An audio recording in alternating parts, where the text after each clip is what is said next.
চলো আজ বানাবো স্পেশাল মশলা। এই দেখো কড়াইটাকে গরম করতে দিয়ে দিয়েছি একটা লোহার কড়াই। এর মধ্যে সব থেকে প্রথমে দিয়েছি জিরা। একদম লো ফ্লেমে আঁচটা রাখবে যাতে কড়াইটা পুড়ে না যায়। জিরাটা একটু বেশি করে দিয়ে দিয়েছি। জিরা, তারপর যত রকম গোটা মশলা আমাদের পাওয়া যায় সব রকমই এনে রেখেছি। জিরা দেবো, ধয়না দেবো, ধয়না, পানমুড়ি, আমি একটু পরিমাণে জোয়ানও দিয়েছি যেহেতু এটা হজমের জন্য ভালো। আর লং দিয়েছি, এলাচ দিয়েছি। আমার কাছে দারচিনি ছিল না, দারচিনি অতি অবশ্যই দিবে। গোলকিও দিতে পারো, শুকনো লঙ্কা তোমরা কালারের জন্য দিতে পারো।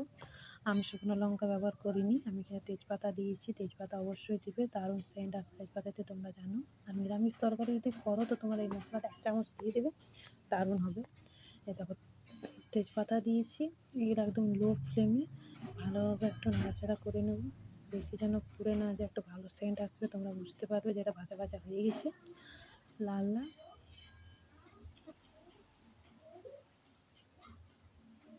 হালকা করে ভেজে একদম লো ফ্লেমে ভাজবে। আর যেন কড়াইটার একটু জল না থাকে, আর খুন্তিটাও দেবে ওগুলো দেখে নেবে যেন জল না থাকে। জল থাকলে মশলাটা খারাপ হয়ে যাবে তাড়াতাড়ি, বেশি দিন স্টোরেজ করে রইবে না।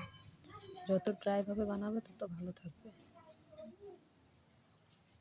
একদম অনেকক্ষণ পর্যন্ত নাড়াচাড়া করে তোমাদেরকে করতে হবে, একটা বরফ নড়তে থাকবে।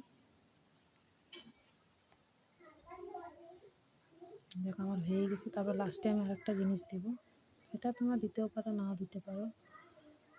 যত রকমের জিনিস অ্যাড করবে তত ভালো। তারপরে শাহি সেই ইয়াগুলো পাওয়া যায়, গোল মশলাগুলো, আরও আলাদা গরম মশলা বলবে, সেগুলো অনেক গরম মশলা পাই। আমি সেরকম দিইনি, আমি খুব বাড়িতে যেগুলো আমরা ইউজ করি সেগুলোই দিয়েছি।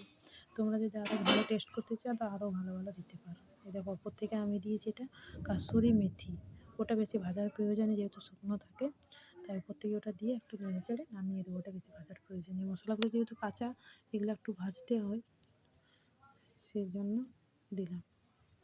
তো চলো এবার এইগুলো আমি একটা পরিষ্কার পাত্রে একটু জল নিয়ে থালাতে সেটাতে ঢেলে রাখবো, একটু ঠান্ডা হতে দেবো।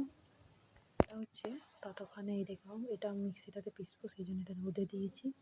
আর এই দেখে আমি আজকে রান্না করবো পিঁপড়া ভাজা আর ডিমলা পই বুটে কার এই রেসিপিটা ভালো লাগে আমাকে জানাবে অবশ্যই। এখন তো অনেক পাওয়া যাচ্ছে, তাই এটাতে মধ্যে আমি নিরামিষ মশলাটা দেবো।